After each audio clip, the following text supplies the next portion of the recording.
Hi friends, ನಿಮ್ಮೆಲ್ಲರಿಗೂ ಕೂಡ ನಿಮ್ಮದೇ ಆಗಿರತಕ್ಕಂಥ ಯೂಟ್ಯೂಬ್ ಚಾನಲ್ ಸ್ಟಡಿ ವಿತ್ ಪರಶುರಾಮ್ಗೆ ಸ್ವಾಗತ ಅಂತ ಹೇಳ್ತಾ ಇಂದಿನ ವಿಡಿಯೋದಲ್ಲಿ ನಾನು 8ನೇ ತರಗತಿ FA1 ಪ್ರಥಮ ರಚನಾತ್ಮಕ ಆಕಲನ್ ಜುಲೈ 2026ಗಾಗಿ LBA ಆಧಾರವಾಗಿಟ್ಟುಕೊಂಡು ರಚನೆ ಮಾಡಿರ್ತಕ್ಕಂಥ ಒಂದು ಪ್ರಶ್ನೆ ಪತ್ರಿಕೆಯನ್ನು ಶೇರ್ ಮಾಡ್ತಾ ಇದ್ದೀನಿ.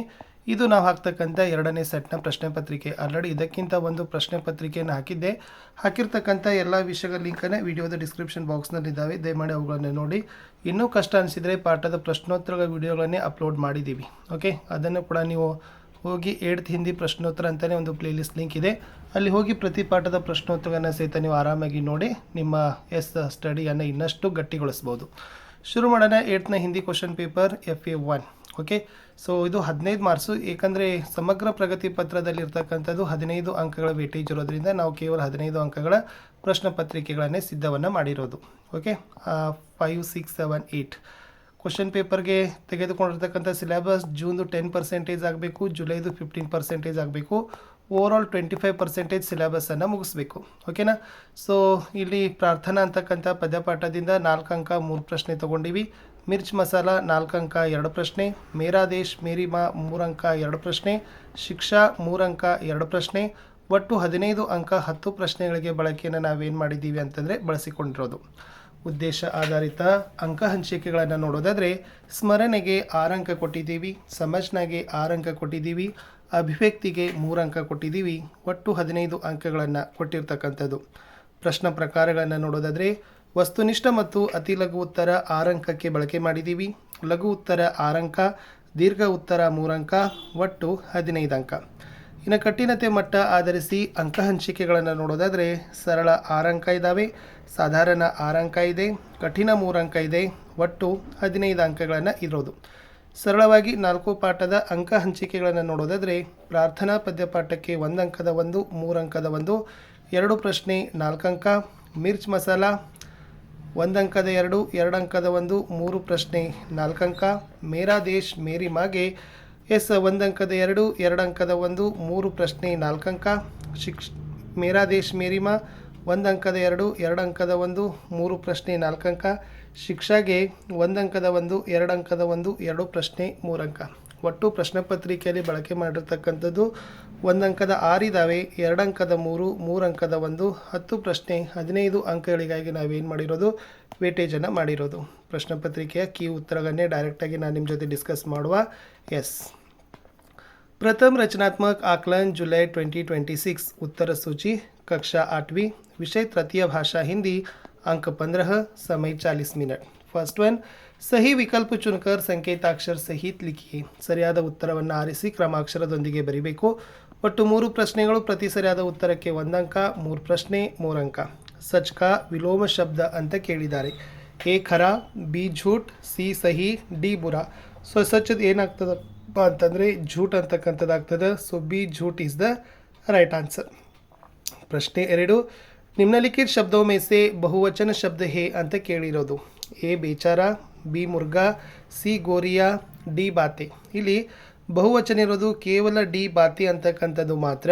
ಆದರೆ ಬೇಚಾರ, ಮುರ್ಗಾ ಮತ್ತು ಗೋರಿಯಾ ಅಂತಕ್ಕಂಥದ್ದು ಅವೆಲ್ಲವುಗಳು ಕೂಡ ಏನಪ್ಪ ಅಂದರೆ ಏಕವಚನಕ್ಕೆ ಉದಾಹರಣೆ ಆಗಿದ್ದಾವೆ. ಪ್ರಶ್ನೆ 3, ಧೋಬಿ ಕಾ ಅನ್ಯಲಿಂಗ ರೂಪ ಹೇ ಅಂತ ಕೇಳಿದ್ದಾರೆ. ಸೊ ಧೋಬಿಗೆ ಅನ್ಯಲಿಂಗ ರೂಪ ಅಂತಕ್ಕಂಥ ಬರೆದ್ರೆ ಎ ಧೋಬಿನ್, ಬಿ ಧೋಬಿ, ಸಿ ಧೋಬಿ ಲೋಗ್, ಡಿ ಧೋಬಿನಿ. ಸೊ ಧೋಬಿದ್ ಏನಾಗ್ತದಪ್ಪ ಅಂದ್ರೆ ಆಪ್ಷನ್ ಎ ಧೋಬಿನ್ ಅಂತಕ್ಕಂಥದ್ದು ಕರೆಕ್ಟ್ ಆನ್ಸರ್ ಬರ್ತದೆ. ಇನ್ನು 1 ಅಂಕದ ಪ್ರಶ್ನೆಗಳನ್ನು ಉತ್ತರಿಸಲಿಕ್ಕೆ 3 ಪ್ರಶ್ನೆಗಳನ್ನು ಕೊಟ್ಟಿತ್ತು. ಪ್ರತಿ ಸರಿಯಾದ ಉತ್ತರಕ್ಕೆ 1 ಅಂಕ, 3 ಪ್ರಶ್ನೆ 3 ಅಂಕ.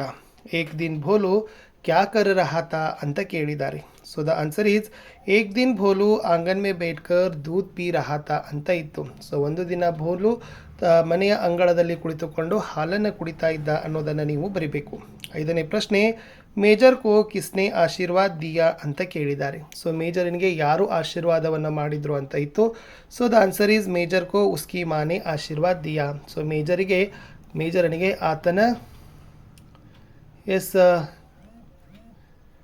ಆತನ ತಾಯಿ ಏನು ಮಾಡ್ತಾಳಪ್ಪ ಅಂತಂದರೆ ಆಶೀರ್ವಾದವನ್ನು ಮಾಡ್ತಾಳೆ ಅಂತ ಇತ್ತು. ಇನ್ನು ನೆಕ್ಸ್ಟ್ ಏನು ಕೇಳಿದಾರಪ್ಪ ಅಂತಂದರೆ ಪ್ರಶ್ನೆ 6, ಶುಶುನೆ ರೋ ರೋಕರ್ ಕ್ಯಾ ಸೀಖಾ ಹೇ ಅಂತ ಕೇಳಿದ್ದಾರೆ. ಸೊ ದ ಆನ್ಸರ್ ಈಸ್ ಶುಶುನೆ ರೋ ರೋಕರ್ ಹಸನಾ ಸೀಖಾ ಹೇ. ಮಗು ಏನು ಮಾಡ್ತಪ್ಪ ಅಂದರೆ ಅಳ್ತಾ ಏನು ಮಾಡೋದಾನೆ ನಗೋದನ್ನು ಕಲ್ತಿದ್ದಾನೆ ಅನ್ನೋದೇ ಇತ್ತು. ಇನ್ನು ಮುಂದಿನ ಪ್ರಶ್ನೆಗಳು 2-3 ವಾಕ್ಯದಲ್ಲಿ ಉತ್ತರಗಳನ್ನು ಬರಿಬೇಕು. ಇಲ್ಲಿ 2 ಪ್ರಶ್ನೆಗಳನ್ನು ಹಾಕಿದ್ದೀವಿ. ಪ್ರತಿ ಸರಿಯಾದ ಉತ್ತರಕ್ಕೆ 2 ಅಂಕ, ಒಟ್ಟು 4 ಅಂಕ.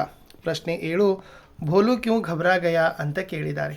ಆನ್ಸರ್, भोलू दूध पी रहा था, थोड़ा सा दूध मुंह से निकल कर ज़मीन पर फैल गया, फैले दूध में उसे 2 पंख दिखाई दिए, इसलिए भोलू घबरा गया. ಸೊ ಭೋಲು ಏನು ಮಾಡ್ತಾ ಇದ್ದಪ್ಪ ಅಂದರೆ ಹಾಲನ್ನು ಕುಡಿತಾ ಇದ್ದ. ಸೊ ಹಾಲನ್ನು ಕೊಡುವಾಗ ಸ್ವಲ್ಪ ಹಾಲು ನೆಲದ ಮೇಲೆ ಬಿತ್ತು. ಆವಾಗ ಬಿದ್ದಿರ್ತಕ್ಕಂಥ ಹಾಲಿನಲ್ಲಿ 2 ರೆಕ್ಕೆಗಳು ಆತನಿಗೆ ಕಾಣಿಸಿಕೊಂಡವು. ಇದರಿಂದ ಭೋಲು ಭಯಭೀತನಾದ ಅನ್ನೋದನ್ನು ನೀವು ಬರೀಬೇಕು. ನೆಕ್ಸ್ಟ್ ಒನ್, ಪಾನಿ ಕೈಸೆ ಬರಸತಾ ಹೇ ನದಿಯಾ ಕೈಸೆ ಬಹತಿ ಹೇ ಅಂತ ಕೇಳಿದ್ದಾರೆ. वारिदरों के मिटने से पानी बरसता है और नदियाँ गिरी से ಗಿರ್ ಕರ್ ಬಹನಾ ಸೀಕಾ ಹೇ ಅನ್ನೋದನ್ನು ನೀವು ಉತ್ತರದಲ್ಲಿ ಕೊಡಬೇಕು. ಇನ್ನು ಅನುವಾದ ಮಾಡಬೇಕಾಗಿತ್ತು. ಕೊಟ್ಟ ವಾಕ್ಯಗಳನ್ನು ಹಿಂದಿ ವಾಕ್ಯಗಳನ್ನು ಕನ್ನಡ ಅಥವಾ ಇಂಗ್ಲೀಷ್ಗೆ ನೀವೇನು ಮಾಡಬೇಕಪ್ಪ ಅಂದರೆ ಅನುವಾದಗಳನ್ನು ಮಾಡಬೇಕು. ಎಸ್, ಆನ್ಸರ್ ಈಸ್ ರಾಷ್ಟ್ರ ರಕ್ಷಾ ಕರ್ನ ಹಮಾರ ಸಬ್ಸೆ ಬಡಾ ಕರ್ತವ್ಯ ಹೇ ಅಂತ ಕೇಳಿದ್ದಾರೆ. ಸೊ ಉತ್ತರ ಏನಾಗ್ತದೆ, ರಾಷ್ಟ್ರವನ್ನು ರಕ್ಷಿಸೋದು ನಮ್ಮ ದೊಡ್ಡ ಕರ್ತವ್ಯವಾಗಿದೆ ಅಂತ ಬರಿಬೇಕು. ನೆಕ್ಸ್ಟ್ ಒನ್, ಯುದ್ಧ ಭೀಷಣ ರೂಪಸೆ ಫೈಲ್ತಾ ಜಾ ರಹಾ ಥಾ ಅಂತ ಕೇಳಿದ್ದಾರೆ. ಸೊ ದ ಆನ್ಸರ್ ಈಸ್ ಯುದ್ಧವು ಭೀಕರವಾಗಿ ಹರಡ್ತಾ ಇತ್ತು ಅನ್ನೋದನ್ನು ಬರೆದ್ರೆ ಆಯಿತು.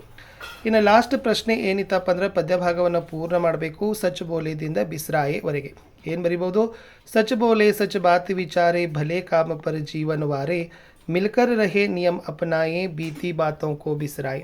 ಇಷ್ಟೇ ಇತ್ತು ಅಂತ ಹೇಳ್ತಾ ವಿಡಿಯೋನ ಲೈಕ್, ಶೇರ್ ಮತ್ತು ಸಬ್ಸ್ಕ್ರೈಬ್ ಮಾಡೋದನ್ನು ಮಾತ್ರ ಮರೆಯದಿರಿ. ಸೊ ಇಷ್ಟು ಏನಾಗಿತ್ತು ಅಂತಂದರೆ 8ನೇ ತರಗತಿಯ 2ನೇ ಸೆಟ್ನ ಕ್ವಶನ್ ಪೇಪರ್. ಟೈಮ್ ಸಿಕ್ಕಿದರೆ ಇನ್ನೂ ಒಂದು ಸೆಟ್ ಕ್ವಶನ್ ಪೇಪರ್ ಹಾಕ್ತೀವಿ. ಭಾಳ ಇಂಪಾರ್ಟೆಂಟ್ ಇದ್ದಾವೆ ಮತ್ತು ಕ್ವಶನ್ಸ್ಗಳು ರಿಪೀಟ್ ಆಗ್ತವೆ. ಓಕೆ, ಸಿಗುವ ಹೊಸ ವಿಡಿಯೋದಲ್ಲಿ. ಅಂಟಿಲ್ ಟೇಕ್ ಕೇರ್, ಬಾಯ್.